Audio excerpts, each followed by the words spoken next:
Hi, I'm Kent. Let's speckle some colored pots.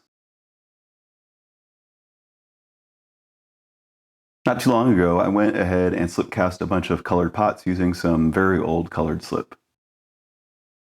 I glazed all those in a clear glaze, and I think they turned out pretty well. However, I've also been playing around with speckles, and I'm curious what the speckles will look like. Here's what the speckles look like on my normal clay body, and this here is a clear base glaze with some Zircopax zirconium mixed into it as a slight opacifier, and then the blue speckles.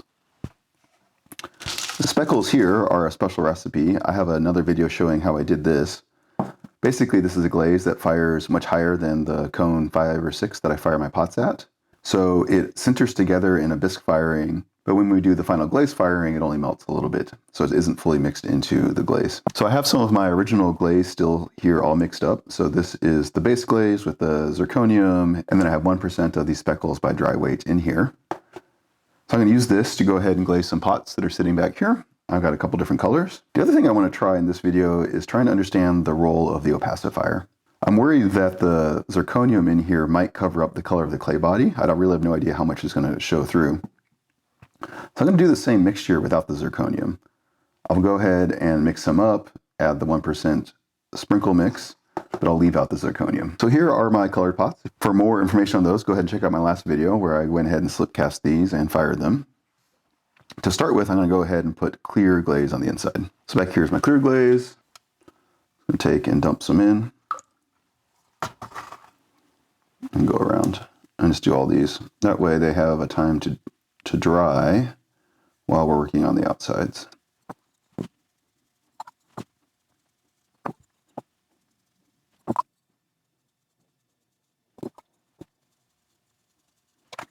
All right, there we go. There's the insides. Let me set these off to the side. So the speckle glaze starts with the same base glaze. So I'm going to go ahead and put this in a new container so I can make my speckle without zirconium. The container here. Go ahead and tear this out. The proper way to do this would be to measure all the dry ingredients so I know exactly how much I have. However, I just mixed up this glaze recently, so I have a pretty good idea how much water's in there. I think I'm going to mix up a 300-gram batch of the sprinkles without the Zircopax. So doing some math, that means I need 570 grams of the wet glaze. Turn that on, tear it out. There we go, 571, that's close. So that is 300 grams of the base glaze. And if I want 1% of the speckle mixture, that means I need 3 grams. All right, and since we only need 3 grams, I like pull up my low precision scale just to make sure we get close.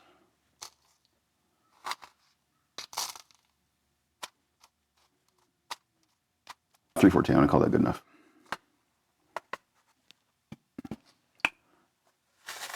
Dump all that in, and I'll give it a good mix with my immersion blender here.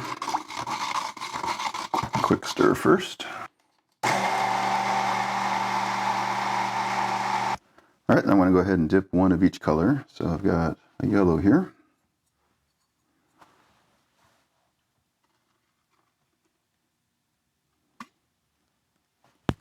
And you can see the speckles hanging out in the glaze there.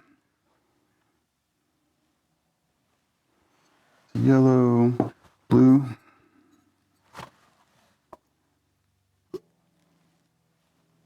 And then finally the black.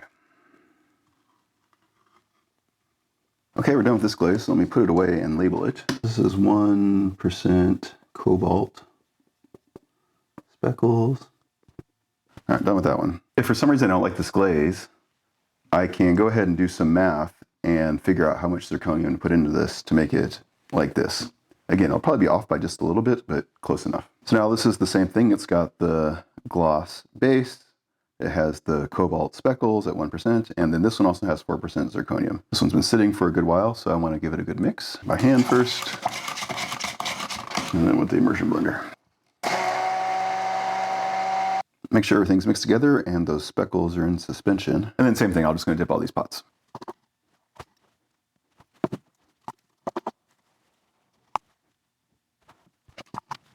Those will dry. I'll touch up the glaze a little bit if it needs it, and they'll go into the glaze firing. Let's see how they turned out.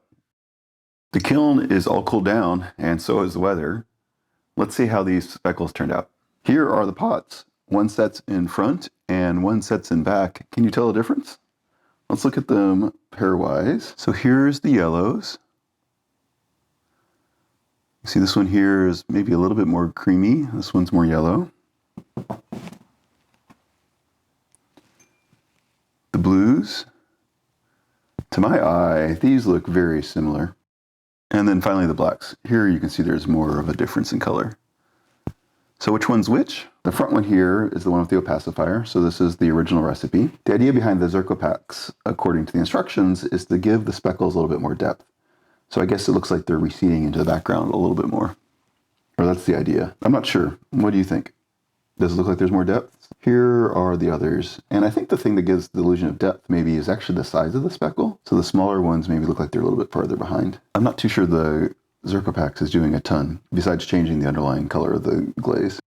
With the gray base clay, this one definitely turns more whitish, more grayish. I think I like it for the yellow. Maybe this isn't my favorite color, yellow.